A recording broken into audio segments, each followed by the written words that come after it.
Alors on passe à la suite de l'émission, on passe à l'hyperview suivante, mais en fait c'est une double hyperview, ouais, je sais, c'est très nouveau. Alors on est sur deux personnes en même temps. Ah oui, deux personnes en même temps, c'est une double hyperview et nos invités ce soir sont Arlette Laguillet et Françoise de Panafieux.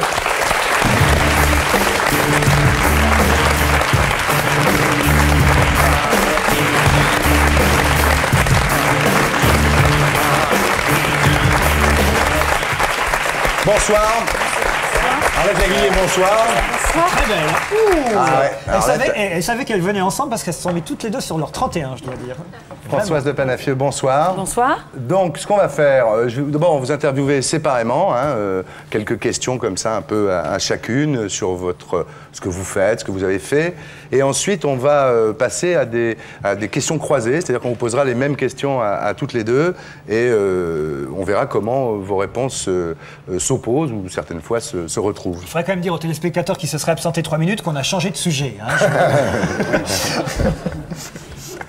Bon alors, Arlette Laguillet, donc nous on se connaît depuis 1987, vous étiez venu dans Bain de minuit, et c'est une des premières télés, disons, que vous aviez fait, à part celles qui sont offertes aux candidats des présidentielles. Oui. Voilà, et vous n'avez fait l'heure de vérité qu'en 95. Oui, c'est donc vrai. c'est quand même 8 ans après Bain de minuit. C'était la première fois que vous étiez maquillée à l'heure de vérité. Là, aujourd'hui, vous êtes maquillée? Ah oui, oui. Vous maquillez maintenant pour la télé, depuis 95. Ah oui, on m'a convaincu que c'était mieux, voilà. Ouais. Et c'est mieux. Et c'est mieux. C'est Donc bien. vous êtes... Merci. Vous êtes alors... Pourquoi vous êtes là? C'est que vous êtes effectivement... Tout le monde en parle, parce que vous êtes crédité de 8% aux européennes, par les derniers sondages, donc c'est beaucoup. Mais surtout, il y a 45% des Français, ça c'est dans l'événement du jeudi cette semaine, 45% des Français qui approuvent Arlette Laguillet. Ça ne veut pas dire qu'ils vont voter pour Arlette Laguillet, mais globalement, ils l'approuvent. Je voudrais quand même atténuer un peu vos propos. En partie. Je pourrais atténuer vos propos parce que vous êtes un peu flatteur vis-à-vis d'Arlette Laguillet. Certes, elle obtient 8%. Ça vous gêne, hein? mais quand même, je voudrais rappeler qu'elle a été candidate en 74 à l'Élysée, en 81, en 88, en 95. Elle a enfin obtenu 5% en 95. Ouais. Des mathématiciens ont calculé qu'à ce rythme-là, elle pouvait être élue en 2097. Oui, bah écoutez... Les sciences exactes, ça ne tient pas compte des sentiments et des réactions. Tout à fait. Et puis alors, ce qu'il faut dire aussi, moi je vais continuer à être flatteur, ce qu'il faut dire aussi, c'est que vous êtes quand même numéro 14 dans la liste des gens qui font le plus pour la France. Ah, ça je savais pas, je n'ai pas vu ce sondage. C'est pas mal, numéro 14 sur 60 millions de gens, je trouve que c'est pas mal. Alors vous êtes porte-parole justement, c'est pas par hasard que vous avez été choisi, vous êtes porte-parole de Lutte ouvrière. En fait, Lutte ouvrière, c'est le nom du journal. En fait, le parti s'appelle l'Union communiste. On dit beaucoup de choses. Enfin, vous savez, notre parti est connu sous le nom de Lutte ouvrière. Oui, on dit beaucoup de choses sur ce parti. Depuis 1968, oui. Je traduis pour Rocco Siffredi. Lutte ouvrière. On dit beaucoup de choses sur ce parti. On dit que c'est un fonctionnement. Terrible mission, Laurent. Excusez-moi, Arlette. Non, il est obligé. Il est payé pour faire ça, donc de temps en temps. C'est pour ça qu'on lui pardonne. Je tombe dans l'extrême, moi aussi, parfois. Ah, c'est bien, ça, de tomber dans l'extrême. Ça dépend où, dans quel extrême. Votre parti a un fonctionnement secret, quand même. Arlette, votre parti a un fonctionnement secret. Je sais que vous n'avez pas parlé de ça. Pas du tout. Voilà. Alors là, vous dites non, pas du tout. Vous aussi, vous allez répéter ces ragots. Change de sujet, vas-y, une autre question. Non, je suis désolé. Mais quoi secret? J'ai lu justement dans un journal que notre journal Lutte ouvrière était déficitaire, mais pas du tout. Non, c'est pas ça que je voulais Tous dire. les comptes de Lutte ouvrière sont publiés au journal officiel, il n'y a aucun déficit. Le patron de votre parti qui s'appelle Hardy, personne ne sait qui c'est. Il n'y a pas de patron à Lutte ouvrière. Il y a des camarades qui s'estiment, qui discutent entre eux, qui élisent une direction, qui désignent un porte-parole, et plutôt une porte-parole. Ce qui est rare d'ailleurs, parce que je vais bientôt être la seule femme, je crois, dans cette liste aux européennes à diriger une liste. Et c'est tout. Mais ce Hardy, par exemple, pourquoi on ne le connaît pas, nous?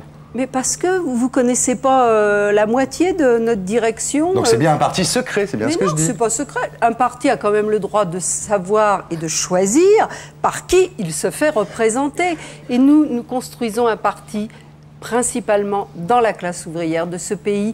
Et nous voulons que nos représentants, que ceux qui se font élire soient des travailleurs du rang, parce que oui, nous pensons, ce qui voudrait dire que M. Hardy n'est pas un que la travailleur. classe ouvrière est capable de changer la société. Ce qui voudrait dire que M. Hardy n'est pas un travailleur. On dit que c'est le patron d'un laboratoire pharmaceutique. Bon, qu'est-ce que c'est que excusez-moi, j'allais dire conneries. C'est des conneries qui sont... Lâchez-vous, Arlette. C'est des conneries, vous savez très bien. Parlez comme chez vous. Vous savez très bien... Vous dites des conneries, Ardisson. Pas du tout. Vous savez très bien... savez très bien que c'est dans toute la presse. Allez-y, Arlette, c'est grand soir. Vous savez, ce qui est affreux et ce qui est triste pour la profession de journaliste, c'est que ça a été écrit une fois et c'est périodiquement recopié. Alors j'espère que... On les aura, les monarchistes. J'espère que les procès qui vont avoir lieu bientôt contre tous ces journalistes vont nous rendre justice. D'accord. Bon, voilà, ce qu'on peut dire pour finir de vous présenter, c'est que votre parti, c'est le seul parti, c'est trotskiste, donc ça n'a jamais été essayé, il faut bien le dire, c'est votre chance. C'est-à-dire que quand on vous parle de l'URSS, de la Chine, de Cuba, du Cambodge, vous dites que c'est pas des pays communistes vraiment, c'est des pays staliniens, mais que c'est pas communiste. La différence avec les autres, c'est que moi je le dis pas aujourd'hui, je l'ai dit il y a 20 ans, il y a 30 ans. En 74 déjà, oui. Il faut quand même dire aussi qu'elle a travaillé, Arlette, j'ai envie de vous appeler Arlette, excusez-moi. Elle a travaillé dans une banque pendant combien de temps? Depuis 56, hein. Pendant 40 ans. Là, je suis rentrée à 16 ans. Oui, depuis... Je suis en pré-retraite. En fait, Arlette, elle a raté l'école normale supérieure des institutrices et elle est rentrée comme mécanographe. J'ai étudié son cas parce qu'elle a été au Crédit Lyonnais, il faut le dire, c'était au Crédit Lyonnais. C'était au Crédit Lyonnais. Au secteur crédit immobilier. C'est vrai? Oui, c'est vrai. Alors donc vous aviez les types qui venaient vous voir et qui vous disaient « Bonjour madame, je voudrais un prêt pour acheter un appartement avec terrasse dans le 16e. » Qu'est-ce que vous leur répondiez? « Travailleurs, travailleuses, vous n'aurez jamais le prêt !» Ça doit être étonnant. Comment ça se passait? J'avais pas ce pouvoir de dire oui ou de dire non. J'avais simplement à rentrer les informations, à monter les dossiers. Les décisions se prenaient au-dessus. Et voilà. on dit que l'incendie du Crédit Lyonnais, c'est vous, parce que ça faisait 30 ans que vous réclamiez un cendrier. Est-ce que c'est vrai ou pas? Non, mais... Depuis 74, la grève m'a brisé la voix parce que pendant 2 mois, j'ai dû parler beaucoup et après, j'ai cessé de fumer complètement. En tout cas, ça vous a bien servi, la banque, parce que si elle est aussi naturelle devant les caméras, c'est parce que là-bas, elle s'entraînait, évidemment. Il y avait une caméra qui la surveillait toute la journée. Elle a passé sa vie sous les caméras. Dans une banque pour savoir si elle ne prenait pas du pognon au passage. Enfin, les clients sont surveillés aussi. Là, les clients aussi, plus que les employés. Non, il n'y a qu'un beurreur qui n'était pas surveillé là-bas. Oui, c'est exactement. C'est dommage, ils auraient mieux fait de le surveiller, ça lui aurait évité de perdre autant d'argent. Ça aurait été bien qu'il l'a levé du secret bancaire. Alors pourquoi je trouve formidable en tout cas qu'elle n'ait pas changé depuis 74. Pour moi, c'est toujours la même. Elle est restée aussi. Elle est fluette, elle est mince, elle est maigre, elle n'a pas grossi. Quand elle parle des gens qui ont faim, on y croit à côté de Martine Aubry, par exemple. C'est vrai, c'est bien, je trouve. Et puis alors. C'est bien la première fois qu'on me dit que je suis mince et fluette. Pas grosse. En revanche, il y a un progrès. Avant, elle avait toujours le même pullover. Là, regardez, maintenant, ça devient plus chicose. C'est parce que si vous n'êtes pas mes campagnes électorales, je l'avais déjà il y a au moins 3 ans. En fait, ce qui est extraordinaire avec vous, c'est que vous dites toujours faut que ça change, faut que ça change. En fait, vous changez jamais. C'est ça. Vous êtes comme France 3 un peu. Et ça marche très bien, France 3. Vous êtes fidèle à vos idées. Du mal de France 3. Il y a de très bonnes émissions sur France 3. Bien entendu, c'est ce que je dis. D'ailleurs, méfiez-vous de ne pas vous y retrouver l'année prochaine. Il y a des chances.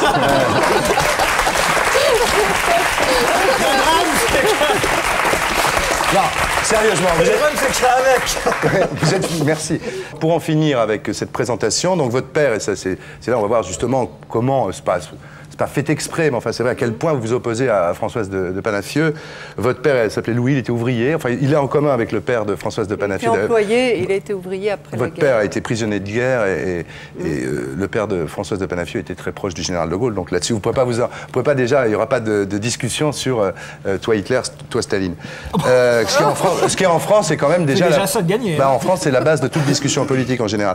Votre mère s'appelait Suzanne, elle était secrétaire, vous avez vécu au Lilas, dans un tout petit appartement. Et il y a des moments, là, sans vraiment tomber dans le misérabilisme, mais c'est vrai qu'il y a des jours où vous mangiez pour dîner du café au lait avec du pain, il n'y a pas d'électricité. Donc quand vous parlez de la classe ouvrière, ce que je veux dire, c'est que vous l'avez vraiment connue, quoi. C'est pas... Oui, c'est parce qu'on ne se rappelle plus moi je suis née en 40, qu'à la fin des années 40, début des années 50, on connaissait cette misère, on connaissait les sans domicile fixe. Avec mes parents et mes frères, à une pièce cuisine, il nous est arrivé d'héberger 3 personnes qui autrement dormaient dans la rue. Donc oui, j'ai connu tout ça et je crois que j'ai eu conscience assez vite des différences de classe, des inégalités, des injustices. Profitez de la présence de Mme de Panafieux, elle peut vous avoir un appart à la mairie de Paris sans problème. Pas sûr, si vous prenez ce nom-là. C'est pas sûr. Pour Arlette, vous avez bien lui donner quelque chose. Moi, j'ai pas ma carte du RPR. Pour finir, Arlette Aguillet, avant de passer à Françoise de Panafieux, pour finir, vous n'êtes pas mariée, hein, c'est ni curé ni maire, hein, c'est pas ni Dieu ni maître, vous, c'est ni curé ni maire. On vous a reproché il n'y a pas longtemps, justement, vous êtes ici chez nous, c'est vrai que c'est curieux pour vous, 2 femmes politiques comme ça qui passent derrière un sujet avec Rocco Siffredi. C'est la vie. Et on vous a justement reproché, il n'y a pas longtemps, dans des hebdo-télé, votre participation à une émission de TF1, il n'y a pas photo, qui était consacrée aux riches. Moi, j'ai lu des tas de papiers, on se dit, mais qu'est-ce qu'elle fout là, Arlette Laguiller? Alors, est-ce que vous ne craignez pas qu'on dise la même chose ce soir pour cette émission? Je m'en moque complètement. Hein. Moi, je dis ce que j'ai à dire où je peux. Voilà. Attends, Arlette Laguiller étant venue dans Bonne Minuit en 87, je pense que le plus gros est fait depuis longtemps. De toute façon, c'était fichu. Non, de toute façon, après... Donc jamais un petit film porno, alors. Mais attendez, Ça m'ennuie terriblement. On aura l'occasion, on en parlera tout à l'heure. On en parlera tout à l'heure avec Rocco, il n'y a pas pas de racisme du sexe. Est-ce que tu pourrais demander à Rocco de s'éloigner un peu parce qu'il commence à me chatouiller? On parlera de romance tout à l'heure. Bon, alors, à vous, Françoise de Panafieux. Donc, nous, on ne se connaît pas, hein, on ne s'est jamais vu. Moi, je vous ai vu à la télévision, bien évidemment. Donc, vous faites une entrée en force sur le marché des futurs maires de Paris. Hein, ça, faut reconnaître. Il y a eu un sondage dans le JDD. Vous étiez en tête de la droite. Maire MAIRE. Oui, MAIRE. Donc, pour les municipales de 2001, bien évidemment. Donc, vous étiez devant Tibéri, Madelin et Balladur. Et à gauche, c'était DSK. Je me souviens plus du chiffre. Vous étiez à combien dans le sondage? C'était 60% dans des Parisiens, non? Je sais pas. Je ne peux même plus vous dire le chiffre exact, à vrai dire. Je sais qu'en tous les cas, c'était un sondage que j'ai pas traité avec des involtures, mais qui concernait quand même 600 personnes. Oui, d'accord. C'est-à-dire que c'est tout de même pas la terre entière. D'accord. Voilà. En fait, vous étiez première. D'autant plus qu'en 2001, c'est la mairie de Paris, l'élection pour la mairie de Paris, que c'est un an avant la présidentielle. Et que c'est quand même, ça va être assez important. Vous ne vous présentez pas, vous, pour la mairie de Paris, par hasard? Elle pourrait, on serait génial. Et plus de manif dans la capitale. Je suis conseillère municipale au Lila, ça me suffit. Tout à fait. Mais je ne suis pas sûre que ce soit un sujet de portée nationale ou Aujourd'hui, internationale. Aujourd'hui, on ne va pas en parler parce Et je dirais pas que tout le monde en parle, certains en parlent. Oui, non, puis aujourd'hui, ça ne va pas nous D'accord. occuper, ça va pas nous occuper plus longtemps parce que de toute façon, c'est en 2001 et d'ici là. Oula. Hein? Voilà. Alors, aujourd'hui, les présentement, vous êtes adjoint au maire pour les parcs et les jardins. Alors, c'est vous qui avez autorisé qu'on aille flirter sur les pelouses? Eh oui, alors, c'est on moi qui l'applaudit, ai hein, autorisé. ça, oui,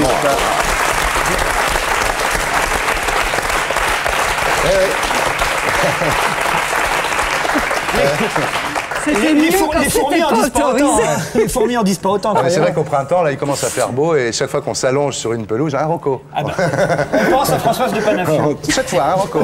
Vieux fantasme. Bon, c'est vous aussi, parce qu'avant les jardins, les parcs et jardins, vous étiez à la culture. C'est vous qui avez fait 18 francs, 18 heures au cinéma. Oui. Donc ça, c'est bien aussi, non? C'est pas mal, hein, tout ça. Vous pourriez faire 0 heure, 0 francs.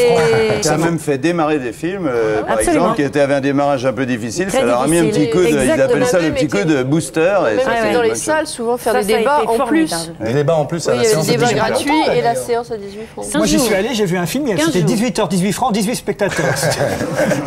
C'était trafic d'influence. Alors, donc, vous êtes ex-ministre du Tourisme. Hein, On se fâche avec tout le monde ici. au gouvernement Juppé. Ouais. Hein, donc, vous étiez une jupette, faut bien le dire. Ouais. Je ne sais pas comment vous êtes habillé aujourd'hui. Mais... C'est pour ça que je suis en Ah, pantalon. vous êtes en C'est-à-dire pantalon. qu'on l'a sorti au printemps, on l'a rentré l'hiver. Voilà. Alors, vous avez été viré, recasé à l'UNESCO quand même. Hein, Pendant un an. Pendant un an, sympa. Ce qui m'a permis d'ailleurs Ça de fait voir un un peu travail. comment marche.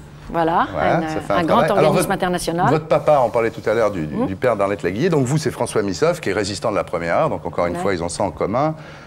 Proche de De Gaulle, carte de l'UNR numéro 01. Donc là, on ne peut pas faire mieux avec Debré qui avait 00. Votre père, c'était 01. Voilà. Et qui était ministre de la Jeunesse et des Sports en 68, votre père. Hein. Mon père, il a suivi pendant les 10 ans, quand le général était président de la République. Mon père a eu cette chance d'être l'un de ses ministres pendant 10 ans. Voilà. Donc pendant 10 ans de sa vie, il a côtoyé un homme hors norme. Alors votre mère, là, ça va beaucoup choquer Arlette Laguiller. Je suis désolé, là, parce que là, c'est tout ce que vous n'aimez pas. Vous. Elle cuisinait très bien les Je ne épinards. connais Et vous pas n'aimez sa pas les mère. épinards. Non, vous la connaissez pas, mais voilà. C'est comtesse, bon, c'est encore. Hélène de Mitry, dynastie Vandel. Alors vous qui en avez toujours après les maîtres des forges, là, si vous voulez, vous avez devant vous la représentante, enfin la descendante des Vandel, voilà, d'une branche Vandel, maître des forges. Surtout, elle aime Zola. alors. Ce qui peut expliquer que Mme de Panafieux soit à droite et moi à l'extrême Mais gauche. ça, peut-être. Mais je vais Est-ce vous que- dire une chose. Non, mais est-ce que justement on a les idées de sa classe sociale? Pas forcément. Pas forcément. Pas forcément. En Il y a, l'occurrence, c'est vrai il y a que- des fils de bourgeois qui ont eu faim de la faim des autres et qui se sont engagés aux côtés de la Voilà. classe ouvrière. Mais Voilà. c'est pas, je Et ne puis crois le pas RPR, exactement et le le cas du Et le RPR. contraire est vrai aussi, le RPR n'est pas interdit aux Mais je mineurs. vais vous dire une Dites-nous. chose, vous Oui. mettriez deux femmes comme ça en face l'une de l'autre. Je crois qu'elles s'entendraient remarquablement malgré certaines différences, parce que je crois que ce qui base la relation des gens, c'est la sincérité. Or, si Arlette Laguillet est une femme que je crois profondément sincère dans sa démarche, j'ai une mère qui est également d'une intégrité, d'une sincérité totale dans la sienne. Vous mettez deux personnes de qualité en face l'une de l'autre, quelles que soient leurs différences, elles se trouvent. Bon, donc la prochaine fois, nous inviterons... Attention, hein. De toute façon, dès le début, il y a... Ne me cherchez pas là-dessus. Elle est douée, attention, elle est très douée. Oh là là. Depuis le début, il y a quand même un éclat de vrai. tendresse très fort dans votre œil vis-à-vis d'Arlette. Mais oui, mais évidemment. Mais pas d'Arlette vis-à-vis de... C'est pas bien, Arlette. Cuisinez-la un peu, même si elle ne sait pas faire les épinards, et vous verrez. Bah. Donc alors, on va terminer. Votre enfance, bah oui, qu'est-ce que c'est pas de votre faute. Vous avez, comme votre père était ministre général de Gaulle, vous avez côtoyé Chaban-Delmas, Mesmer, Debray, Poniatowski. Bon, Mais vous savez qu'il y a pire, hein? Ouais, vous êtes très lié avec les enfants. Donc ça veut dire que vous êtes ami avec Jean-Louis Debray. Ah, nous sommes restés, très curieusement, les enfants des ministres du général, nous sommes restés liés de manière presque irrationnelle. C'était une vraie famille. Alors moi, je voudrais quand même profiter de la présence de Mme de Panafieux parce qu'elle est à la mairie de Paris. Oui. Et quand même, je voudrais qu'elle nous parle du maire de Paris, Monsieur Rocco Tiberi. Ah si, c'est pas ça. On l'appelle comme ça. C'est pas Rocco Tiberi? Si. Il tourne dans des films X comme Xavier. J'ai entendu dire quand même qu'il y avait un projet, si la place de la Concorde était piétonne, de faire, parce qu'il y aura trop de piétons place de la Concorde, une circulation alternée des piétons. Oui. Je peux vous expliquer? Oui. Parce que, Non, mais vous cherchez à avoir un passe-droit ou je quoi? vous jure, j'ai lu le projet, je vous l'explique. Les trottoirs fumeurs, les trottoirs Non, je vous marcheurs. explique c'est le projet. pas ça, Ceux qui chaussent du 35, 37, 39, 41 et 43 Bref, vous allez, pourront on marcher dit les jours numéros impairs. impairs. Voilà. Ceux qui ont une pointure 36, On dit les 38, numéros pairs. 40, 42 Voilà, et ça va plus 44 marcheront les jours pairs. Et il paraît que Roland Dumas, qui a un pied plus long que l'autre, circulera librement tous les jours. Est-ce que c'est vrai? Moi, je vous pose la question. Je fais du 40 et demi fillette, j'aurai le droit de circuler quel jour? tous les jours. Vous faites Allez, 40 et demi fillette, ça vous Voilà. va très bien. Tous les jours. Bon, pour terminer, et encore une fois, c'est pas pour vous opposer, mais c'est comme ça, vous n'êtes pas marié. Un peu quand même. Vous avez, non, mais c'est bizarre quand même, c'est vrai comme déjà un problème d'origine évident. Et alors vous n'êtes pas marié, tout ça, vous n'avez pas d'enfants, vous avez 8 enfants. Ah ouais. Moi, Et j'ai... vous avez combien? Non, vous étiez sœur de, vous avez Non, 8 moi, je frères et suis sœurs. l'aîné de 8 enfants. L'aîné de 8 enfants. Et vous je n'en ai avez que 4. Vous êtes que 4, voilà, c'est ça. Et votre mari, Guy de Panafieux, donc, est le président de Bulle, de la société Bulle. Exactement. Bon ben voilà, donc vous voilà présenté. Maintenant, alors On a tout dit là. Ah, on n'a On pas se tout dit. connaissait un Maintenant, peu. on va vous faire réagir sur des sujets précis. Brièvement, je vous le demande à toutes les deux. Hein, brièvement, un peu du coq à l'âne, hein, comme ça, on va passer d'un sujet grave des fois à un sujet pas grave. On va commencer avec vous, Arlette Laguillet. Vous écrivez quoi quand on vous demande une autographe? Mon nom. Non, mais vous mettez quoi? Ça dépend si c'est quelqu'un de proche, quelqu'un qui dit Non, mais comme ça, partager mes quelqu'un du idées. public qui, après l'émission, vous demande une autographe, vous écrivez quoi? Vous avez Vive la Révolution, signé Arlette ou... Oui, c'est possible. C'est possible. Oui. Ça peut arriver. J'essaie, si j'ai le temps, de parler un peu avec lui pour Ouais. voir s'il a acheté le livre par Ah, curiosité. les livres, je vais les bah oui, montrer. mais c'est Ah, parce voilà, que je les les livres, vois. Alors, je Parole de prolétaire, camarade, voilà, je le montre à la caméra, voilà. Donc ça, c'est des... Arlette ça, Laguillet, l'autre. c'est toute ma vie. Non, ça, c'est la vie d'Arlette. C'est pas moi qui Laguillet. le dis, c'est le titre. Ouais, bon, alors vous, Françoise de Panafieux, même question. On vous demande des autographes, vous écrivez quoi? Elle signe Arlette Laguillet, pareil. Je demande le prénom de la personne, souvent. Ouais, donc, ouais, je c'est mets tout. son prénom. C'est tout. Et je mets mon nom à moi. Ah, c'est en tout. dessous. Vous Voilà. écrivez pas une petite... Pas si je ne connais pas la personne, pas Vous écrivez forcément, rien. non. Alors, autre question pour vous maintenant, la parité... Dieu est amour. Dieu est amour, voilà. Vous mettez ça, vous, Moi, je Jean-Marie mets Dieu Legard. est amour. Toujours, lui, comme Et ça. en dessous, je mets 2 le matin, 2 le soir. C'est comme c'est assez fort comme truc que les gens y pensent bien le matin et le soir.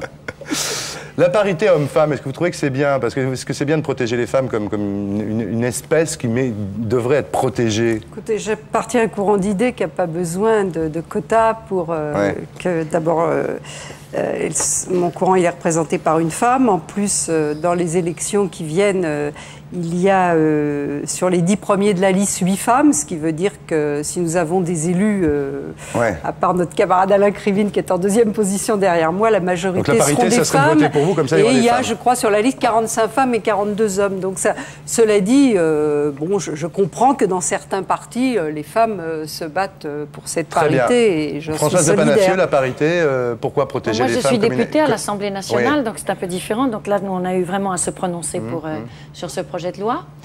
Et au début, quand on m'a parlé de la parité, j'ai trouvé la première fois, il y a 2 ans, que j'ai entendu ce mot, comme possible de l'inscrire dans notre Constitution. J'ai été très choquée.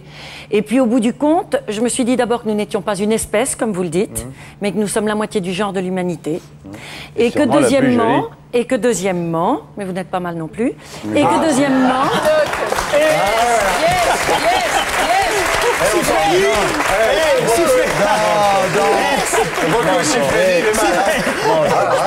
Arlette, tu vas avoir le droit à Freddy. Je sais me défendre. Et que Les couples se deuxièmement, forment. en Continuez. 1947, Je citerai une On va encore repartir ensemble. Hein. Non mais attendez, il faut vous en remettre. Hein. Il faut vous en pouvez faire remettre. les On a trois, aussi le droit de donner notre avis. Mais bien sûr. Et qu'en 1947, nous étions 5,7% à l'Assemblée nationale et qu'aujourd'hui, nous avions été, au lendemain des élections législatives dernières, Toujours. 5,7%. Voilà, donc vous pensez, et je me voilà. suis dit, qu'est-ce qui est le plus humiliant pour une femme? Est-ce que c'est d'avoir à en passer par la parité ou est-ce que c'est de rester indéfiniment à 5,7% de la représentation nationale? Eh ben, c'est sans état d'âme que j'ai choisi de voter pour la parité. Ben voilà, vous avez répondu. Voilà. Alors maintenant, Et d'ailleurs, et Ondine, girl power, girl power. et ma pièce préférée, c'est Ondine de Jean Giraudoux. C'est aussi la femme préférée, mon personnage préféré. Et elle dit au chevalier Hand, ça lui dit, mais est-ce que c'est trop te demander de te dire que tu m'aimes? Alors il lui dit, voilà, je t'aime. Et elle dit, mais décris-moi ma victoire. Tu renonces à qui pour moi? Et il dit, à rien, presque rien. Toutes les femmes. Il dit les impures, les excitantes, les moustachus, tout ça. Il dit toutes les femmes. Et elle se reprend, Ondine, et elle dit, oh Hans, je voudrais t'offrir l'univers, et voici que je t'en retire la plus belle moitié. Oh là là. Très joli. Jean-Marie Bigard, mesdames, messieurs. Attendez, quand est-ce que vous m'invitez à dîner? Quand il drague, il dit va prendre ma morte. Non, ce que moi j'ai entendu, Quand je prends ça, je suis mal piqué, hein. Ah ouais, moi j'ai Moi, je entendu suis comme ça. Alors là, avec tes 26 cm, tu peux y aller derrière ça. Françoise de Panafi. Et essaye de briller avec ce qu'on peut, hein. Moi, c'est avec ma langue. Enfin, toute proportion. Regardez. Françoise de Panafi vient d'inviter Jean-Marie Bigard à dîner. Mesdames, messieurs, je vous tiendrai au courant du développement. Je ferai un commentaire en direct de l'évolution de la situation ici. Bon, C'est comme ça. Jean-Marie Bigard, Oui. vous connaissez le prix d'un ticket de métro, vous? Non, j'ai bien peur que non. Ouais, vous savez, vous? Moi, je suis scooter, moi. Arlette? 5,80 Bon, depuis 2 ans que je travaille plus, je sais plus. Parce Non. qu'en C'est plus, vers avant, la- j'avais la carte orange. Et... Avant, il y avait que Giscard qui savait C'est pas vers ça. Elle fait le masser prix de la la baguette publique à de pied, hein, ouais, pas du le prix de métro. la baguette de pain, qu'il y en a comme ça. C'est comme ça qu'on peut se repérer. Françoise? Et le pire, c'est que Non, le c'est 6 ticket, je francs. ne sais pas, mais moi, je prends le RER. Je Ouais. prends pas Le attendez. RPR, vous confondez. Le RER, Donc, pour aller à fut un temps en l'Assemblée. France où il n'y avait que Giscard d'Estaing qui connaissait Et moi, pas je le prends prix une du carte. ticket de métro. Maintenant, je m'aperçois que c'est... 5 francs 80, 5 francs 50. Ah, j'en sais Non, rien. mais J'ai c'est un bon truc- alors Il y a que moi qui sais C'est un peu plus cher qu'une Merde, je baguette. pense si c'est au carnet ou Ouais, au c'est ça. détail. Non, non. Ah non, non, non. 8 francs. Ah, le ticket, salaud de 8 Tibéri. francs. Voilà, c'est ça. 52 c'est pas francs le carnet. C'est 50, ouais, c'est Bon, ça, j'allais dire. Arlette Laguille, on va faire une petite 50 question comme ça. Un commerçant se trompe en vous rendant la monnaie. Vous lui dites? Il vous donne 20 francs de plus, vous le voyez, est-ce que vous lui oui, dites? ça dépend Ah non, comment mais il s'il se donne plus ou moins. Ah non, il donne se plus. trompe, Ah bah bien sûr, s'il il donne donne moins, plus. vous dites, il donne plus. Il Bah, laisse de- demande quelle va être la réponse. Elle va Oui, dire, je sais je pas. me barre avec les 20 francs. Ah ben je sais pas, Bah justement. non, non, non, non. Non, je pense Non, mais pas non moi, plus. j'y tiens aux petits commerçants de mon quartier parce que Donc vous lui dites- la vie est difficile vous dans les voulez- quartiers populaires et ça mais si crée c'est dans un quartier de une riches. animation. Bah, en Si c'est chez général, Fauchon. Si c'est en chez général, Fauchon. c'est pas. Vous allez chez Fauchon, Arlette. Oh alors là, je les garde. C'est ça la révolution. Françoise de Panafi, vous les Alors, rendez, François, vous les vous allez vendez. chez Tati. Faut être logique, Elle hein. vend 50 francs de moins. Soyons clairs, je vais sur ma circonscription, puisque Oui. Tati est au bord de C'est ma circonscription. Clignancourt à Montmartre, à votre circonscription, D'accord. qui n'est pas un quartier facile d'ailleurs. Alors, Oui. moi, non, moi j'ai un gros défaut, enfin c'est aussi peut-être une qualité, j'en sais pas, je fais confiance. Et je me rends compte, en écoutant votre question, que c'est rare, sauf si je donne un gros billet, mais ça m'arrive rarissimement, Ouais. de vérifier. Je ne recompte pas, en fait. Je fais confiance à celui qui me rend la monnaie. Ouais. C'est curieux, je n'ai pas pareil, ce réflexe de recompter mes pièces. Ah ouais. Comme ça, des fois, sans le vouloir, on peut voler des petites commerçants à force de pas recompter. Voilà pourquoi Bah le ouais. petit J'ai pas commerce recompté, ça se trouve, j'y ai pris 20 balles. La prochaine fois, je recompterai plus. Arlette, est-ce que vous êtes pour la taxe Tobin? La taxe Chut, Personne souffle. Non, mais Écoutez, on va faire moi, je suis pour prendre sur les profits des grandes entreprises pour créer des emplois. Alors, qui veut le plus justement, je vais voir si Françoise... Qui veut le plus veut le moins. La taxe Tobin. Je ne suis pas forcément contre la taxe Tobin. Je suis en gros pour taxer les placements spéculatifs. Et vous, Françoise Mais de Panafieux? Tobin, il demande un tout petit... Oui, c'est pas mal ce qu'il demande. Tout petit, quand même. Françoise de Panafieux? Non, j'ai pas d'idée. C'est une Ben non, là, taxe c'est un sur la type. circulation des C'est un type, capitaux. un type, ça va être Tobin, qui a une idée absolument géniale. C'est les gens du monde diplomatique qui en parlent très bien. Il demande qu'on taxe toutes les transactions d'argent de 1%. Et si on arrivait... Tout l'argent qui circule toute la journée dans le monde. C'est ce qui se fait tout le temps. Hein. Dès que l'argent bouge, on en prend. Hein. Oui, mais c'est pas... L'État en prend dès qu'il bouge. Là, ça permettrait d'éradiquer la pauvreté. Vous y croyez pas, C'est sur la spéculation Sur la spéculation, c'est une taxe sur la spéculation. L'argent qui va d'une bourse à l'autre pour spéculer, qui fait que des économies s'écroulent, comme en ce moment au Brésil ou en Asie. Bon, alors... Je crois que ça ne réglerait pas le problème de la spéculation, mais c'est comme demander une taxe supplémentaire sur l'argent, sur le profit, sur ceux qui gagnent énormément d'argent. Ça vous fait un peu concurrent, c'est une autre façon de faire la révolution, la taxe Tobin, non? Oh, ça suffirait pas, vous savez. Ça suffirait pas? Bien évidemment, non, vous le savez très bien d'ailleurs. Bah quand même, ça fait... Je ne sais pas les chiffres parce que ça... Vous le savez très bien. Je le sais très bien. Bon alors, dis-le. Je le sais, voilà. Dis, je le sais très bien.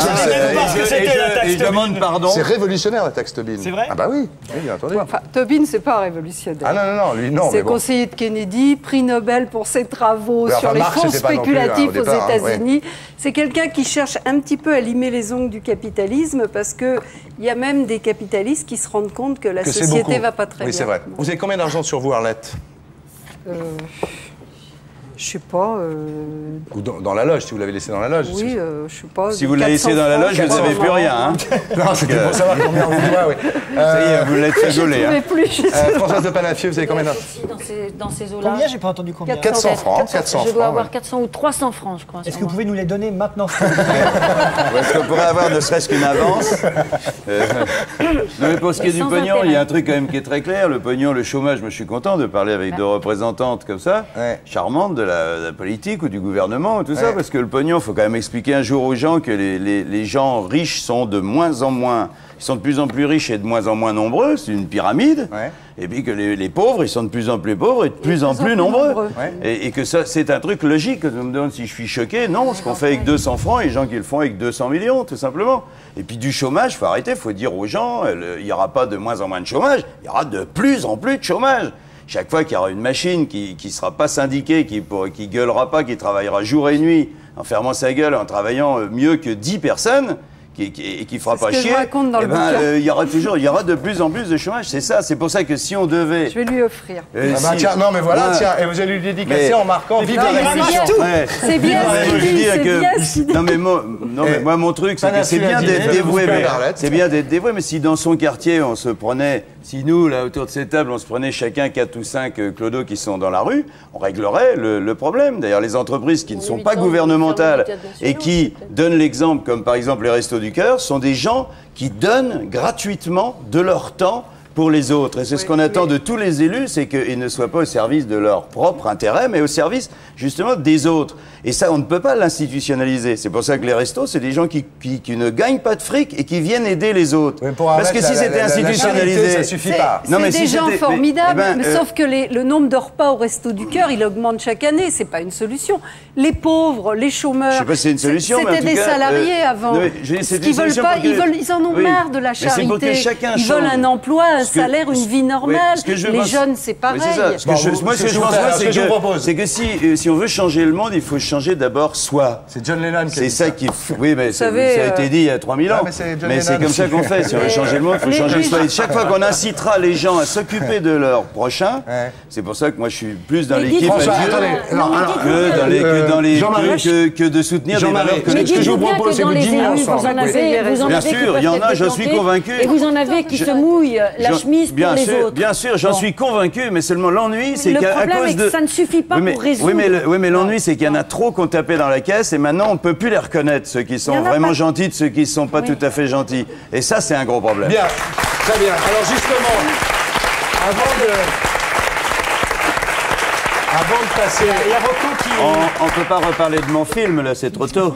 Ah bah, non, non, je les connais tout de suite. Il y a Rocco qui s'impatiente. Il dit là, je vais pas tenir plus longtemps. Ah oui, c'est vrai, Rocco. Et Rocco, c'est Rocco, hein. Rocco, il dit bon, ou vous m'en donnez une, ou alors il va se passer quelque chose, hein. En toutes les deux. Ouais, oui. Bon, avant de passer au talk show, avant de passer au... Sacrément macho quand même. Moi Oh, écoutez. C'est surtout Mais gentil une macho. à notre avis. Oh, bah, gentil, C'est pas gentil, gentil macho. Tiens, d'ailleurs, Gentil je vais macho. casser le coup de Bigard, je vais lui donner une cuillère. Oui, très bien. Et je vais lui demander de faire ce qu'il Eh fait dans son ben, je film. suis d'accord pour le faire. Vous êtes d'accord? Je vais le faire, mesdames et Ça, c'est- messieurs. alors, ça, c'est macho. Voilà.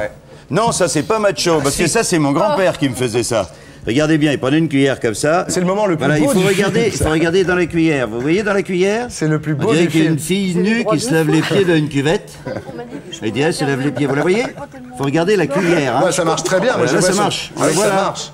Vous voyez là? On voit les fesses et puis là les bras. C'est incroyable. Vous voyez? Ah, c'est incroyable. Voilà, et ben, mon grand-père il me faisait ça et tous les gosses à la cantine vont faire ça à partir de Ouais, demain. à partir de demain. Ça va être super. Alors, tout à l'heure, Arlette Laguille, avant de passer au talk show, est-ce qu'il vous arrive, par exemple, de changer de look? Est-ce que, par exemple, moi j'ai un truc pour vous, là. Est-ce que vous mettriez... est-ce qu'on peut venir avec la veste pour Arlette Laguille? Non, non, attendez, c'est pas quelque chose de choquant. Simplement, c'est une tenue dans laquelle on vous a rarement vu. C'est une veste Chanel. C'est le modèle... Oh non, c'est moche. D'accord, attendez. C'est gentil pour, non, c'est c'est gentil pas- pour Simone Veil. Non, Arlette. Non, Arlette, c'est pas moche, c'est cher. Vous êtes bourré de mots. Attendez, C'est pas moche, c'est beau, c'est cher. Françoise de Panafi va avoir la même chose. Non, mais vous l'enlevez tout de suite, vous la mettez, c'est pour qu'on vous voit. Et Françoise, elle va mettre un survêtement, non, c'est ça? Non, pas. Allez, Arlette, allez. Arrête, vous la mettez, vous l'enlevez. Bah, non, après. Attendez.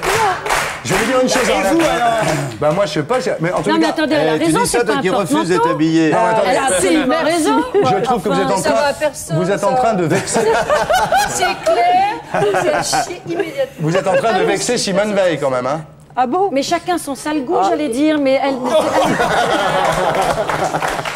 Bon, est-ce qu'on peut apporter la veste pour Françoise de Panafi? Je ne suis pas un porte-manteau. Attendez de la voir. Mais c'est joli, perfecto. attendez. Vous allez ressembler à Zazie. Perfecto. Il y a Rocco Siffredi qui me dit moi je veux pas prendre les vestes mais les filles qui les amènent. Ça, c'est vrai. Ah, attendez, non. C'est mieux de la veste. Non, moi je vais faire. Bon, pour vous montrer mais, l'exemple. Allez, donnez l'exemple, Ardisson. Et l'inverse, par exemple, ça marcherait pas non plus, ça se trouve. Vous voulez pas du blouson non plus. Ah ben non, non. Regardez, voilà. Ardisson va donner l'exemple. Filez ça. Je vais mettre la veste. Et on n'en parle plus. Je vais mettre la veste. Allez, donnez ça. Mais on t'entend plus, on t'entend plus. Allez, allez. Question pour un champion. Voici Julien Lepers. Je m'habille, attendez. Je mets la veste de Julien Lepers. Je peux pas faire plus. Regardez, ça vous va très bien. Ça vous va très bien. Formidable. C'est un look sadomaso, hein. Mais c'est très très bien. Bon, moi je suis habillé en Julien Lepers, vous en roqueuse. Alors là, les enfants, Ouais. faites très attention. Hein. Quant à vous, Arlette, alors. Bon, attendez. Vous- C'est un look Ça frappeur. déménage. je ne crois pas. Vous refusez une veste Chanel. Oui, absolument. Oui. Bon, ben c'est votre droit après. Mais elle aurait accepté merci. un perfecto. C'est vrai. Probablement. Non, non. Et une C'est veste. autre chose, c'est autre chose. et c'est une un veste truc, Julien bon, Lepers. allez. Bah quoi? C'est Je trouve joli. pas hein. que ça vous va terrible, franchement. Bon, alors ce qu'on va faire maintenant, parce que c'est pas C'est fini. pas gentil pour Julien Lepers. Non, vraiment pas. Ah, lui, ça lui va peut-être bien. Ça lui va bien, Julien. Ah Julien, Julien, il bien. porterait n'importe quoi. On peut dire. Bon, là, vous savez qu'il y a une tradition dans cette émission. Ça va très bien, Ouais. vous allez gagner Ouais, des vous, voix avec vous, ça. là, vous êtes en train de marquer des Vous points. êtes en train de marquer des points, là. Alors c'est bien. qu'Arlette, là, vous êtes Alors là, redescendu. Arlette, C'est dommage. 5, Vous Arlette, êtes 5. redescendu à 5%. Mais elle n'est pas tête de liste aux européennes, donc je... Ah, il faut... la ouais. concurrence. Arlette, alors, justement, il y a une trace. Ça va là. Attention Il faut une veste rouge. Arlette, Ma couche de comme quoi l'habit fait le moine, parce que ça va se terminer que Françoise de Panafi va nous faire Joey Star, vous allez voir. FDP, c'est FDP, Françoise de Panafi. FDP. FDP, oh, on est t'en mort. Arlette, sérieux, vous savez que dans cette émission, il y a une tradition, c'est qu'on chante l'international. Robert Hue l'a chanté, je l'ai chanté avec lui, Daniel Cohn-Bendit l'a chanté. Est-ce que vous êtes d'accord pour chanter le couplet de l'international que vous préférez d'ailleurs? Oh, je chante. Oh, j'ai la... Non, Ah mais bah, vous sérieux, aimez, hein. j'ai Pas avoué. mal, bah oui, non, mais c'est Vous dur de aimez. faire chanter. Hein? Non, non, mais je... Moi, je le connais pas, mais. Tu la connais? Non, je connais pas.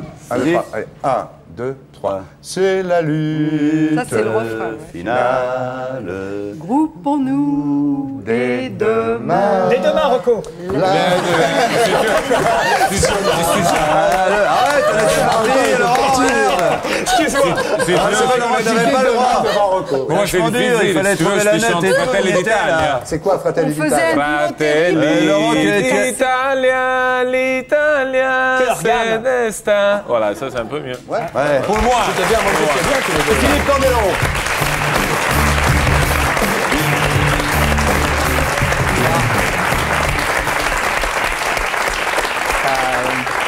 Bienvenue à bord, Philippe Candeloro, bonsoir. Bonsoir. On se connaît pas, on s'est jamais vu. Non, Vous jamais. connaissez mon ami Laurent Ruquier? Moi, je le connais, oui. On se connaît, oui. Et alors, ça s'est bien passé la première fois? Très bien. Très bien. On va vous faire une hyperview. Hein. Alors, une hyperview, vous allez voir, la lumière va baisser dès que je vais poser la première question. Et Rocco peut vous poser des questions, Laurent peut vous poser des questions, et Catherine peut vous poser des questions. Et moi, je vais pas me... Ça c'est speed, là, voilà. je débarque et tout de suite. Ah ouais, tout de suite. Rocco Siffredi, qui est un homme politique italien. Italien. On s'arrange comment alors? Vous le connaissez, Rocco Siffredi? Non. Il a joué dans Darzan, il a joué dans Dr Rocco et Mister Sodo. Blanche-Fesse et C'est pas, je vais Blanche-Fesse et apprendre les à le sept connaître. mains. Blanche-Fesse et les sept mains. Godzilla, vous l'avez fait? Le gland, pardon. Le grand pardon. Oui, ou dans quoi aussi Mr. Clitoris. Mister Clitoris. Voilà, c'est Ah, on va bien s'entendre. alors. un type avec une longue carrière derrière lui. Hein. Et il est un peu comme vous, il brise la glace. Hein, Il et- brise la glace tout de suite, oui. Il me semble qu'il me dit quelque chose maintenant. Ouais, bah oui, Rocco Siffredi, Surtout oui. quand vous me parlez de Blanche-Fesse et les sept mains. Voilà, c'est ça. Bon, Philippe Candeloro, donc après votre médaille de bronze à Nagano, vous avez décidé de passer pro, hein, c'est Voilà. ça? Ça y est, c'est fait depuis un an. Là. Parce qu'avant, vous étiez un peu amateur, quand même. Un petit peu. Mais dites-moi, médaille de bronze à Nagano, vous avez, à l'international, vous avez jamais été premier? Non, jamais en fait. J'ai jamais eu de titre suprême, donc c'est ce qui emmerde un peu le monde des fois. Ouais. Parce qu'en fait, je suis autant, voire plus médiatique que certains champions du Bah monde oui. ou champions olympiques, donc ça paraît bizarre, mais bon, c'est comme ça. Moi, j'y suis pour rien, quoi. Alors, vous faites une tournée qui s'appelle le Candel Euro Voilà. Tour, hein, qui est une tournée donc professionnelle. Et Surya Bonali, c'est ça? Surya était avec moi, donc là, on a fait une première partie de la tournée sur Civil Ouais. au mois de mars. Donc comme c'est ma première tournée que j'organisais, c'est moi le producteur, c'est moi qui fais tout. Bon, c'est un peu lourd. Enfin, je veux dire, il y a beaucoup de choses où il faut faire attention. Donc c'est vrai que financièrement, j'ai pris encore un petit peu mal, mais bon, chaque production, en fait, on diminue le déficit. Oui, c'est donc ça, c'est que maintenant vous êtes à votre compte parce que vous aviez beaucoup de problèmes d'argent avec la Fédé à Ouais. l'époque, ils ne voulaient jamais vous donner ce qu'ils vous devaient. Ça m'aurait bien servi là pour cette production Ouais, d'ailleurs. là, mais ils vous doivent toujours de l'argent, la fédération Oui, ça n'a toujours pas été réglé l'affaire. Mais c'est dingue ça. Est-ce que vous voulez qu'on lance un appel? Non, les avocats sont en train de s'en occuper. Bon, donc ils je lancent pense des que appels, d'accord. Ça va se Alors, faire. Ce qui a surtout rendu populaire Candeloro, c'est d'abord sa voix et sa tchatch, parce que d'abord il parle, on lui pose Ouais. des questions, il répond. Il répond. Et surtout, il a cette gouaille de Titi parisien Ouais. qui fait que tout de suite les imitateurs se sont emparés de lui. Et alors, même quand il parlait pas, on l'entendait à la radio, au Guignol, à la Ouais. télé. Et ça, c'est ça qui fait la Pas les gloire. mieux en plus. Hein. Pardon? Pas les mieux. Hein. Pas les meilleurs mieux. imitateurs. Hein. Pourquoi? Il y en a des mauvais qui imitent. Ah oui, il y en a certains. Hein. Comment Il ils y, en a, imitent? il y en a un qui, je sais plus comment il s'appelle là, il est en face de moi aujourd'hui, mais je me rappelle plus son nom. Mais moi, je suis pas imitateur. Ouais, mais attention. enfin, tu te fous pas mal ma gueule quand même des fois. Non, mais- Ok, mais je peux garder ma voix pour ça. Alors, je peux vous dire Alors, écoutez. Non, c'est vrai peux que vous je dire tiens à deux, trois remercier, je tiens à remercier beaucoup les Guignols qui m'ont fait aussi un bon coup de Ça pub. vous a fait du bien, comme- c'est comme un Ouais. Chirac, oui, ça vous a aidé. Et en plus, si vous voulez, moi je me suis jamais, Comme Arlette. Ouais. je me suis jamais fâché en fait avec eux. Ouais. Et Mais c'est ça qui est formidable. Voilà un mec qui est resté sympa parce qu'on pouvait dire les pires conneries sur lui, ça le faisait marrer. C'est pas Oui, comme mais Maître Collard, même vous moi voulez ça dire. m'arrivait de rigoler des propres conneries où ils se foutaient de ma gueule. Donc Ouais. moi quand j'allume ma télé pour regarder les Guignols ou une Ouais. émission de divertissement, c'est pour rire, c'est pas pour Moi, apprendre quelque chose je de me souviens vérité. lui avoir dit tiens, il a raté un triple saut, ses parents, eux, l'ont réussi. Bon, par exemple, ça, c'était pas sympathique. Pas du tout. Hein, Ouais. Qu'est-ce que j'ai pu dire? Les Américains, on nous envoie le cochon qui parle, les Anglais ont la vache folle, nous, on a l'âne qui patine. Bon, c'était pas sympa non plus. Et ben voilà, et il m'a jamais foutu son poing dans la gueule, c'est peut-être pour ce soir. Mais- Non, non, Il vous attend moi, à la sortie. moi Et c'est puis, dans la pas, pub, dans c'est la pas pub. avec les points que je vais régler ça. Je vais t'inviter sur la glace et puis tu verras comment c'est facile. Ah ouais, là, je c'est risque. tout. Une fois, je l'ai fait.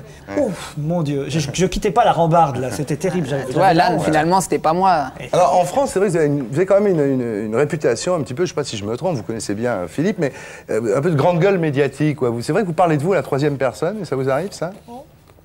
Non.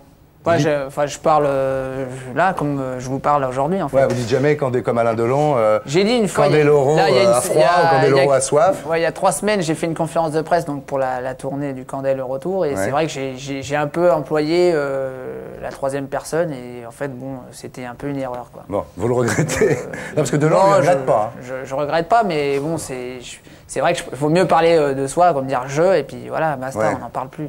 Moi, ce qui me fait rire, en tout cas, chez Candeloro, et c'est aussi pour ça qu'il a révolutionné... Alors, nous, évidemment, c'était du pain béni pour les humoristes, mais ce qui a révolutionné le patinage, c'est quand même qu'il venait déguisé. Bah voilà. Il a eu... Alors ça, on allait y venir, j'imagine. C'est les costumes. Moi, je veux dire, j'ai noté, je me souviens, D'Artagnan. Lucky Luke. Conan le barbare. Le parrain. Est-ce qu'il y a eu Zorro? Non, mais il y a eu Napoléon. Non, parce qu'en fait, il y a eu Napoléon, mais le choix entre D'Artagnan, il y avait D'Artagnan, Zorro... Fanfan la Tulipe, en fait il y avait un choix mais c'était les KPDP qui m'intéressaient. Et là vous avez eu quelle panoplie pour Noël dernier? Là j'ai eu Batman, Georges de la Jungle et puis... Georges de la Jungle c'est vachement bien. Georges de la Jungle c'est ce que j'ai fait sur ma tournée du mois de mars. C'est super drôle Georges de la Jungle. Alors je faisais une impro tous les soirs en fait. Vous avez apporté le spectacle Philippe Candeloro. On dit souvent que vous faites du cinéma, ce cinéma-là en tous les cas pour cacher vos faiblesses techniques, c'est vrai? Pas la faiblesse technique, plus la faiblesse artistique parce qu'en fait quand j'étais jeune j'aimais pas du tout l'artistique et pour un mec qui fait du patinage artistique c'était un peu gênant quand même.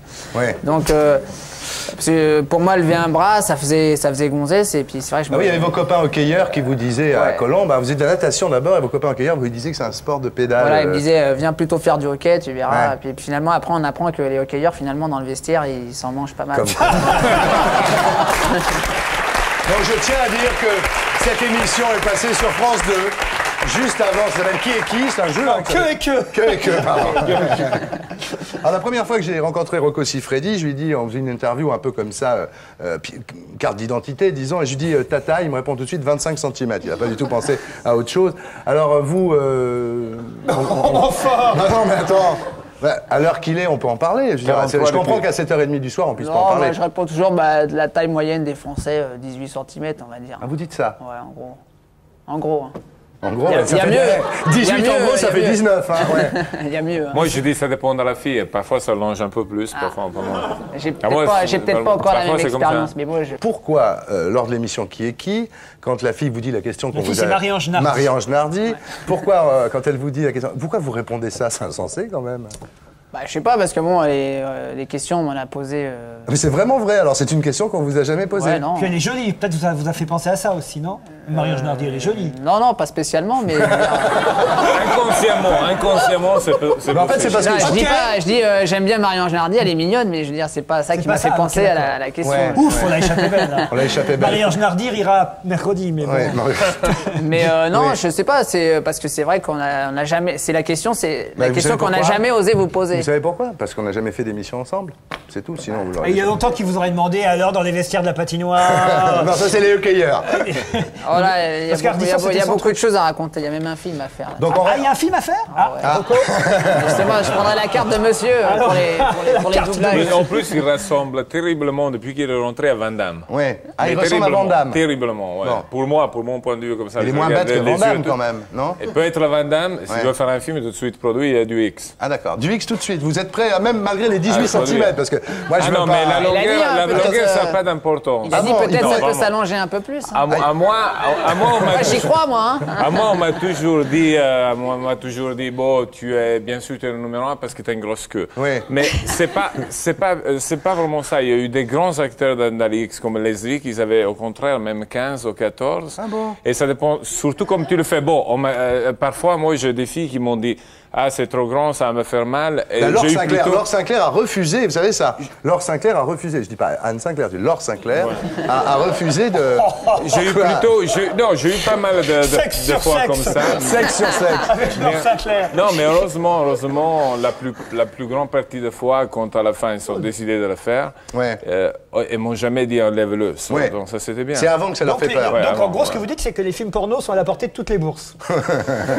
Toutes les bourses? Toutes les bourses. Ça dépend comme tu le fais, dans le charisme que tu as. Mais sûrement, la chose plus importante, c'est la passion que tu mets dedans. Ben voilà. Alors attendez, la passion. Ce que vous dites là, c'est une très bonne nouvelle parce que Philippe Candeloro dit, quand on lui dit mais vous gagnez beaucoup d'argent, il dit attendez, moi je vais terminer entraîneur à 10 000 balles par mois, donc si je peux prendre de l'argent maintenant, vous n'allez pas me le reprocher. Vous avez peut-être une autre façon de vous reconvertir après vos... Pourquoi pas, je disais, pourquoi il me disait rien tout à l'heure, c'est parce qu'en fait il est trop jeune. Moi, mon prof des films porno, c'était plus Alban. Alban Serré, bien sûr. Ouais, Alban Serré que nous saluons ici. Aujourd'hui, c'est vrai que les films porno, bon... Roberto Malone. J'ai plus tendance à le faire. Roberto, on a commencé ensemble. C'est que lui, il est plus âgé, mais on a commencé tous les deux en 85. Il dit avant, il a regardé, maintenant, il est fait. Non, mais je veux dire, je fais plus ces choses-là avec ma femme qu'à regarder la télévision, quoi. Ah, c'est-à-dire vous le faites en vrai, quoi. Ouais, enfin, je fais pas les films, hein, mais bon... Ouais, vous faites ce qui se passe dans les films. Ou pas? Non, pas encore. Non, pas encore. Je pose des questions à la Hardisson, moi, maintenant. Ça déteint. Oui, ça détend votre truc. Non, mais voilà, donc peut-être vous avez une nouvelle carrière devant vous. Pourquoi pas, mais à mon avis, avec ma femme, ça risque d'être dur quand même. Hein. Pourquoi? Elle veut pas? Mais pourquoi avec votre femme? C'est du cinéma, hein? Non, après, c'est un état d'esprit, après. Hein. Oh là. Bien sûr. Mais en tous les cas, on est heureux de savoir qu'après 7 ans de mariage, vous vous amusez toujours beaucoup avec Olivia. Ah oui, ça va. Bah, c'est bien, ça nous fait plaisir. Salut, Olivia. Bon, alors maintenant... Ils sont mariés sur la glace. Ils sont mariés, oui. Alors, dernière question. Une petite dernière question, mais vous restez avec nous. Hein. Ouais. Une petite dernière question. Est-ce que dans le patin, il y a de la dope comme dans le vélo? Parce que la dernière émission, on a vu Erwan Manteour qui nous en a raconté des bien belles. Est-ce que dans le patin, il y a de l'EPO, des corticoïdes? Alors en fait, bon, dans le patinage, c'est quand même un sport assez particulier. Je dirais, se doper pourrait servir à long terme sur l'entraînement pour faire des charges de travail beaucoup plus intenses. Mais sur le moment de la compétition, là où il faut être le plus fort, c'est mentalement. C'est pas physiquement ni techniquement, parce que le mental fait tout en dernière. C'est le mental, c'est comme Rocco, c'est pas comme vous, c'est le mental qui compte. Si on a des problèmes, ça se lève pas. Ouais. On dit en napolitain, on dit "le cazzo non vuol pensiero". Ouais, le chat ne veut pas sortir. Non, ça veut dire la queue ne veut pas de penser. En napolitain, je suis nul.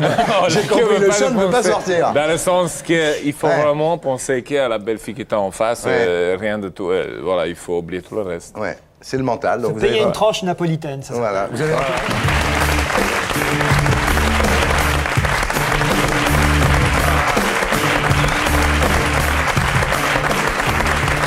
Marie-Sarah, bonsoir. Bonsoir. Donc nous avons décidé. Bijou, on se calme, Bijou. Très très belle, hein? Non, très belle. Donc on vous a mis un petit peu loin. Donc c'est une émission. Ils me font passer pour le monstre de Florence. Donc cette émission a été transformée en émission sportive, puisque nous avons ici Philippe Candeloro qui fait du patin, Rocco Siffredi qui fait des films mixtes, Marie-Sarah qui tue des taureaux. Donc c'est vraiment une émission. Vous faites quoi, vous? J'ose pas le dire. Bon, alors, Marie-Sarah, on va vous faire une hyperview. Oui. Donc, vous allez voir, la lumière va baisser. Vous allez voir, elle va baisser. Et moi, je vais arriver. Un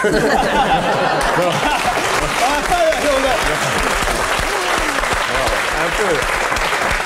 Bon. Elle me motive. Ah ouais, ça vous le motivez, hein. Tant que vous baissez avec la lumière. Bon alors, est-ce qu'on peut baisser la lumière pour qu'il y ait un petit peu d'intimité, s'il vous plaît, Serge Calfon? Voilà, c'est mieux comme ça. Voilà. Je me sens mieux. Et vos yeux sont top dans cette lumière-là. Là, vous êtes... Même les seins. Non. Rocco. Ça va, ça, je parle plus. Je parle plus. Bon. Elle est belle, elle est belle. Je suis pas joli. Il attaque carrément, lui, hein. À la napolitaine, il le dit. Hein. Après tout, Henri Lecomte, il a déjà joué en double, non? Bravo. Bravo, Laurent Guillet. Bon, non, on a voulu vous inviter parce que, si j'ai bien compris, Marie-Sarah, c'est votre dernière saison? Oui, c'est ça. C'est ma dernière saison. Ça s'arrête quand? À Arles en septembre? Ça sera à Arles en septembre, lors d'une corrida d'adieu. Et là, je commence donc ma dernière saison. Vous voulez pourquoi vous voulez arrêter au sommet, quoi, c'est ça? Vous dites, oui, il y a tout un tas de raisons, bien sûr, personnelles, mais je voulais arrêter au sommet. Aujourd'hui, j'ai fait une carrière exceptionnelle, je ne peux pas faire plus. J'ai inventé un métier qui n'existait pas pratiquement. J'ai ouvert les portes pour des femmes. Et puis voilà, ça fait donc 10 ans que je taurais, ça fait même 15 ans que j'ai débuté. Et je suis au top niveau, et ça fait 10 ans que je me maintiens parmi les 10 premiers du classement, et je ne peux plus faire plus. Et maintenant, place aux jeunes. Sortir en pleine gloire. Oui. Je préfère. Puis vous avez votre fille aussi, il faut dire. C'est vrai que vous avez une petite fille de 3 ans qui s'appelle Sarah Luna, c'est ça, hein? Tout à fait, et donc j'ai plus vraiment le droit de me jouer la vie trop souvent. Bien. Donc je vous promets, vous savez que cette émission est réputée pour sa discrétion, hein, c'est vraiment... Tu vas pas quand même lui demander combien de centimètres? Non. Pas du tout, non. Non, je voulais dire simplement qu'on sera discret sur la vie privée de Marie-Sarah, parce que cette émission, c'est une émission discrète. On est des gens discrets ici. Vous pouvez la regarder. Quand même sexuelle. Elle est hétérosexuelle. Ouais, elle est hétérosexuelle, ça c'est Alors, bon, vous êtes, non, il faut le dire quand même, la seule femme torero ou torera au monde. Alors, il y a eu des femmes, il y a eu Conchita Sintron, mais il y a longtemps. Conchita Sintron dans les années 50, et j'ai été la première femme qui a fait une carrière vraiment internationale depuis Conchita Sintron. Et il y a plein de jeunes filles qui débutent maintenant, et d'ailleurs, la preuve en est à la Feria d'Arles cette année. Il y a deux nouvelles jeunes filles qui débutent, et donc j'ai vraiment inventé une profession pour les femmes. Vous toréez à cheval, parce que vous dites effectivement que si une femme prend un coup de corne dans le ventre, ça... Effectivement, c'est pas bien pour enfanter plus tard, etc. C'est pour ça, parce que la preuve, c'est que vous avez eu un enfant. Oui, non, il n'y a pas que ça. Je crois que la tauromachie à cheval est plus appropriée à la femme à pied. C'est très très violent. Ça oblige la femme à avoir une gestuelle très très masculine. Ouais. Et il y a une ambiguïté qui se fait plus. Le spectacle n'est pas le même, l'esthétisme non plus. C'est-à-dire que les toreros, ils s'habillent un peu en dentelle, avec des perruques et tout. Ils s'habillent en femme, les toreros. Ils sont un peu travestis en fin de compte. Donc si vous en étant très macho. Ouais. Et en plus, il y a un taureau qui est lui la force masculine normalement. Donc c'est vrai qu'il y a une espèce d'ambiguïté avec un corps de femme. Vous dites que vous sentez entre vos jambes le cœur du cheval battre quand le taureau approche. C'est tout à fait émouvant, et c'est le plus beau de la tauromachie à cheval, c'est d'arriver à mener ses chevaux par le dressage et tout en douceur à de tels exploits et être complètement maître de la situation. Et ils sont artistes, on leur demande des facultés artistiques, du charisme, de la personnalité, du rythme. Enfin. C'est le cheval qui... Rocco, il a entendu taureau, il se dit ça y est, on m'appelle. Il a joué, il a dit. Vous avez joué un film Torero. Ouais, j'ai joué un film en Espagne, Torero. Ouais. Et j'ai eu une expérience. Bon, vous sentiez aussi le cœur du cheval entre les jambes? Non, je sentais plutôt. Non, je sentais un peu plutôt mon cul qui se serrait parce que parce que j'ai eu.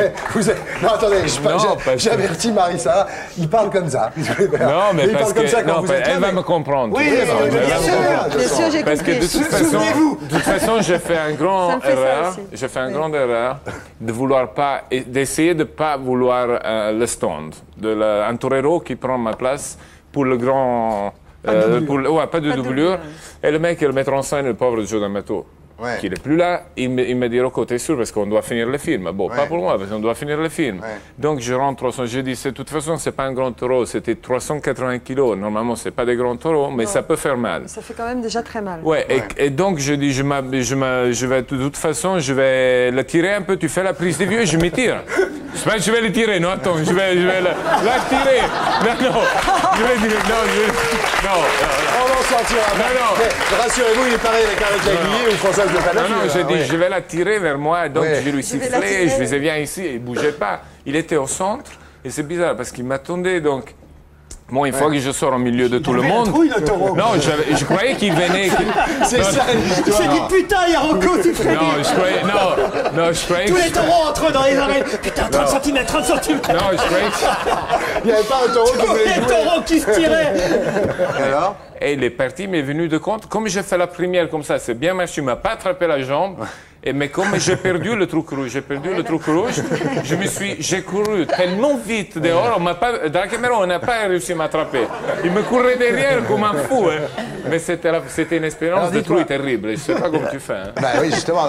On dit d'ailleurs, c'est le cheval qui porte les couilles, mais vous, on vous appelle quand même Doña Cojones. Oui, au Venezuela. Venezuela. Donc on ne peut pas, ici, on ne vous appelle pas Doña Cojones. Ça veut dire? Alors, me demandez pas toujours de traduire les trucs intraduisibles. Moi, je parle pas de vénézuélien. Mais je peux faire une question. Ça veut dire Madame Couille, quoi. Je pourrais faire une petite question. Toutes les femmes en Espagne, elles disent que faire l'amour avec un torero, c'est quelque chose d'extraordinaire. Les hommes, ils pensent la même chose pour vous? Tout à fait, oui. Pour une torera, on pense la même chose. Oui, tout à fait. Bien, regardez. Il doit être malheureux. Oui, mon gars, tiens. Nous allons lancer un appel. Et vous pouvez aussi le sang du taureau après? Vous lui coupez les couilles et vous mangez? Non, c'est pas ça. Non, je coupe pas les couilles. Non, attends, mais ils font ça en Espagne. Non, ça n'existe pas, ça. Absolument pas, non. Ils nous ont dit qu'ils font ça en Espagne. Non, mais ça, c'est pas vrai. Croire n'importe. Tu avalerais n'importe quoi. Plus ou moins. Bon alors, je peux poser une question? Mais bien même. C'est ça l'interview, Philippe? Moi, je vais être un peu plus soft. Je voulais savoir si vous étiez déjà pris un coup de corne. Non, plus soft. Tu confonds avec Hillary Clinton. Non mais bon, surtout pour les jambes, je suppose. Non, beaucoup de chutes, parce qu'à cheval, effectivement, le pire, c'est la chute, puisque le taureau peut faire tomber le cheval, tout simplement. Alors j'ai eu pas mal de fractures, oui. Mais coup de corne, vraiment, non. Et vous avez déjà joué à Interville? Peut-être lui demander d'animer Interville pendant qu'elle arrête. Et on cherche en plus sur France 2 quelqu'un. Sur France 3. Sur France 3. Voilà, tiens. Voilà. Rocco Siffredi et Marie-Sarah. Pour animer Interville sur France 3. Avec les vachettes, bien sûr. Avec les vachettes, tu mets Rocco Siffredi et Marie-Sarah au milieu. Je te plaît, les pauvres vachettes. Mais comment c'est venu cette passion? C'est une vraie vocation, c'était un coup de foudre. J'ai vu une corrida, j'avais 14 ans. Et là, je suis sortie des arènes et j'ai décidé que ça allait être ma vie. Incroyable. Vraiment. Ouais, vraiment qu'elle n'était pas dans le truc au départ, vraiment. C'est incroyable. Voilà. Alors en 91, vous avez fait votre alternative. Alors c'est quoi l'alternative? L'alternative, c'est quand on devient docteur en tauromachie, en quelque sorte. D'accord. On est reconnu donc par les professionnels, par le public, et on rentre vraiment dans la cour des grands. Voilà. On devient Il y a vraiment Conchita Cintron là, qui habitait au Mexique, qui n'était plus apparue. Femme de Léon Cintron. Voilà. qui n'était plus apparue depuis 40 ans. Elle n'était pas apparue en public depuis 40 ans, oui. Ça. C'était la première fois qu'elle se remontrait. Et en plus, pour elle, donner le flambeau à une autre, c'était incroyable, puisqu'elle était très star. Elle avait tué 2000 taureaux, Conchita. C'est une. Ah ouais. Ah non, mais attends, c'est des drôles de gonzesses, hein. 2000 taureaux. Combien de taureaux vous avez tués? Non, moi j'en ai tué moins. 100 taureaux. 1000. 100 taureaux. On reste dans le tennis. Non, 1000 taureaux. Marie-Sarah, 1000 taureaux à peu près. Oui, à peu près. Un peu moins. Un peu moins de 1000 taureaux. Bon, et là, alors, donc votre carrière devient effectivement ce qu'on sait. Et là, je suis désolé d'en parler parce que je vous ai promis d'être discret, mais je suis obligé de le dire, c'est pas méchant. Vous rencontrez Henri Lecomte. C'est pas méchant du tout. Non, c'est pas méchant, mais je sais que c'est vrai. C'est difficile. C'est normal, elle vient de dire qu'elle aimait les bêtes blessées. Et donc vous rencontrez Henri Lecomte, et alors là, quand on vous voit, on comprend, remarquez. Henri Lecomte, le lendemain du jour de la rencontre, il vous demande de vous épouser, quoi. Il vous demande votre main. Tout à fait, d'ailleurs je l'ai épousé. Mais c'est fou, vous avez dit oui tout de suite, vous aussi? Oui, tout de suite. C'était le coup de foudre, là? C'était le coup de foudre, oui. J'adore les coups de foudre. Vous savez, dans cette émission, il y a à peu près 1 ou 2 coups de foudre. Je veux dire qu'il avait mal au dos à cette époque-là, et il lui faisait de l'acupuncture. Et alors bon, et là vous avez commencé aussi à triompher non seulement dans les arènes, mais dans la presse people. Et alors, c'est dans la presse people, hein. Non, lui, c'est dans... Qu'est-ce que c'est presse people? Popol, c'est Popol. Ah. La presse Popol. La presse Popol, c'est, disons, des journaux de prestige. Non, mais c'est surtout, c'est surtout votre vidéo qui vraiment, d'ailleurs, que je salue ici, parce que c'est un de mes magazines préférés. Quoi? Haute Vidéo, vous connaissez pas? Haute Vidéo, c'est le Père Noël, ça? Oui, c'est ça, oui, exactement. C'est une sorte de Père Noël. Vous connaissez Haute Vidéo, vous? Oui, bien sûr. Bon, faites pas le type qui connaît pas, hein, quand Non, mais toutes les pages sont collées, vous ne pouvez plus les lire aujourd'hui. Si, là, quand on l'achète, on peut le lire, c'est après. Donc là, vous êtes donc devenu effectivement une star des médias, disons. Vous appelez Ritonette. Non, une fois on m'a rappelé Ritonette quand j'étais dans le sud-est de la France, d'ailleurs à Saint-Vincent-de-Tyros, Ouais. et c'était plutôt sympathique, oui, effectivement. C'est bien Ritonette. C'était mignon. Ouais, Ritonette. Et alors, on vous jetait quand même des balles de tennis dans les arènes, ça c'est pas... Toujours le même jour, C'est le mieux jour que de des boules de Ritonette. pétanque. C'est boules mieux, de oui, pétanque. que des tomates aussi, non? Ouais. Non, mais c'était juste ce jour-là, bon, c'était rigolo, Bon. pas plus. Et alors, vous êtes acheté un mât avec Henri Lecomte, vous avez mis vos initiales sur la porte, c'est vrai? C'est vrai. Comme à Dallas, quoi. Non, comme en Andalousie, comme en Andalousie, comme en Espagne, c'est de tradition, quand on a un élevage de chevaux, de mettre le fer de l'élevage sur la porte. Ce que j'ai appris... Les gens disent, tiens, c'est Michel Sardou. Et alors, ce que j'ai appris, c'est que venait toréer chez vous à la grande époque Christian Clavier, ça encore, Oui. mais Serge Julie de Libération. Oui, je lui donnais une alternative. Oui. C'est-à-dire que le patron de Libération, on ne savait pas où il était, le patron de Libération, il allait Oui. chez vous faire de la corrida. On lui a fait torer quelques petites vachettes, tout à fait. Heureusement qu'Arlette Laguillet n'est plus là, parce que, dis donc, elle lui passera un savon, là, hein, sur un coup pareil. Et alors là, bon, vous dites, après, on en arrive à la fin de cette interview, parce que là, vous dites qu'il y avait trop de paillettes, je me suis laissé un peu enivrer par tout ça, quoi. C'est-à-dire, c'est pas vraiment ça, c'est que effectivement, je suis de toute façon en décalage, moi, avec la vie, entre guillemets, normale, parce que je vis dans un monde décalé, vu que je suis dans un milieu complètement fermé, sur les routes, avec un milieu d'hommes, on se retrouve dans des villages pourris, on fait fond de l'Andalousie pour torer dans une corrida assez minable, parce que ça fait partie du lot. Il n'y a pas que les grandes arènes. Ouais. Et c'est vrai que quand on est obligé de vivre cette vie-là, et en plus on a besoin d'être concentré et de ne pas sortir de ce milieu-là et de s'entraîner tous les jours. Moi, je fais 6 heures d'équitation par jour quand même. Donc c'est vraiment une vie. D'ailleurs, c'est aussi pour ça que je m'arrête de torer. Ce que vous êtes en train de nous dire là, c'est que vous aviez une vie concentrée, que Lecomte, il faisait pas 6 heures d'entraînement par jour, là. Non, pas du tout, mais on s'entraînait pas aux mêmes endroits, donc c'est compliqué. Ouais. Et puis c'est vrai que ce décalage avec la vie après de tous les jours, ou la vie un peu parisienne, c'est compliqué. Ouais. Quoi. Et alors, donc, et vous vous êtes souvenu au moment de votre divorce de ce que vous disait votre grand-mère Magdeleine. Mais je suis pas divorcée. Oui, mais bon. votre séparation. Les hommes sont toujours de passage, elle vous a dit quand vous étiez toute petite. Ça c'est ma grand-mère qui le disait. Oui. Moi je le dis pas. Je m'en suis souvenu, mais je le dis pas parce que. J'aimerais faire l'autostop. Vous passez à côté. Il vous drague, là. Il vous drague, hein. Oh mon Dieu. Bon, Marie, merci. Hein. Vous voyez, on a été extrêmement discret. Hein. Je le fais. Il a posé toutes les questions qu'il voulait. Non, mais vous êtes vraiment gonflé.